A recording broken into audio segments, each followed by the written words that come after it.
Hey, what's up guys, and welcome to our 100th video and our PC build video. That's why my monitor's on, and I got a few games on it, and it runs really good, and that's basically why I'm making this video. But first off, I would just like to thank everybody who supported us. I know my other person I do videos with, Chad, he's not here right now. He couldn't make it, and I just wanted to get this video out because it's been like a month. But anyway, so I just like to thank anyone who's liked, shared, commented on any of our videos. It means a lot. I mean, I don't get a lot of views, I know that. I just do this because it's fun to me. Not like other channels with any. I've been on YouTube for a little over a year, and Unbox Therapy, if you don't know that channel, he's had a lot more luck than I have within a year. He has over 100,000 subscribers, which is pretty good in over a year, but you know, he does constant videos, and he's got a good camera and stuff like that. But other than that, I'd just like to thank you very much for watching my videos, and I'll be making more for as long as I want to, and that shouldn't be anytime soon. I'll be quitting. So anyway, let's get on to this PC build video right here, and my monitor's gone to sleep, and it's right here. So let's just get on to this video, and some of you have been waiting for this, some of you might not care. If you don't, exit out of the video, but let's get on to this PC. Let's go!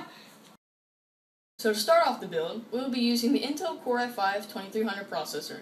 This processor is a great price, and it's clocked in at 2.8 GHz, which is enough for me. Mostly just used for a little bit of gaming and a little bit of video editing. So it's overall a good processor for our build. So up next we have our motherboard. This is the ASRock Z77 Extreme 4 motherboard. It has support for Crossfire SLI. It has LGA1155 socket. It has dual channel memory, which is 4 RAM slots. It also has SATA 3 60-bit per second. So this is a pretty good motherboard for the price, which is $135. So let's go on to the next product. So up next we have our memory. This is the Corsair Vengeance Black Edition. I have 8 gigs. I got 2 times 4 gig sticks, so there's only 2 4 gig sticks in here. It was $50, and it was cheaper to go to buy each 4 gig separately to buy the bundle, which made no sense to me. But yeah, so this is basically it, just from memory. So let's get on to the next item. So next up for the build, we will be using the OCZ Mod Extreme Pro 600 watt power supply. This is a 600 watt semi-modular power supply. It's great for powering all your hard drives, fans, your CPU, and a little bit more hard drive space if you wanted to, if you just wanted to use one. But you could power up to probably 3 or 4 hard drives with this. I don't know about powering 2 graphics cards, but you know, we'll see. So yeah, let's get on to the next item. So for our graphics card, we will be using only one XFX Radeon HD 7750 graphics card. This is a dual dissipation graphics card, which means that it has 2 fans to cool the GPU directly. So this is clocked in at 900 megahertz, but I've got the clock at 975 megahertz, and I'm going to try to get it at 1 gigahertz, hopefully not ruining the card. But yes, so this could be put in SLI, and I might do that in the future. But let's get on to the next item. So to cool our CPU in this build, we will be using the Corsair H60 Liquid CPU Cooler.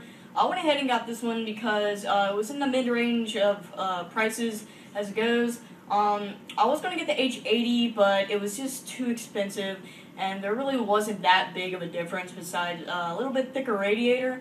But this should do a really good job, and plus it's made by Corsair, and Corsair makes really great products. So anyway, let's get on to the next product. Next up, we have a Seagate Barracuda 500GB hard drive.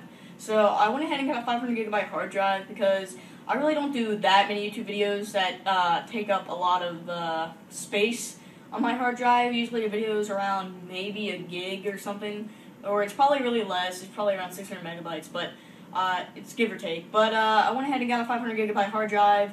I got it for $75, which is a pretty good deal. I got it at Best Buy. So it spins at 7200 RPM, and that's pretty decent fast. I would get an SSD, but it's way out of my budget. So anyway, let's get on to the next product.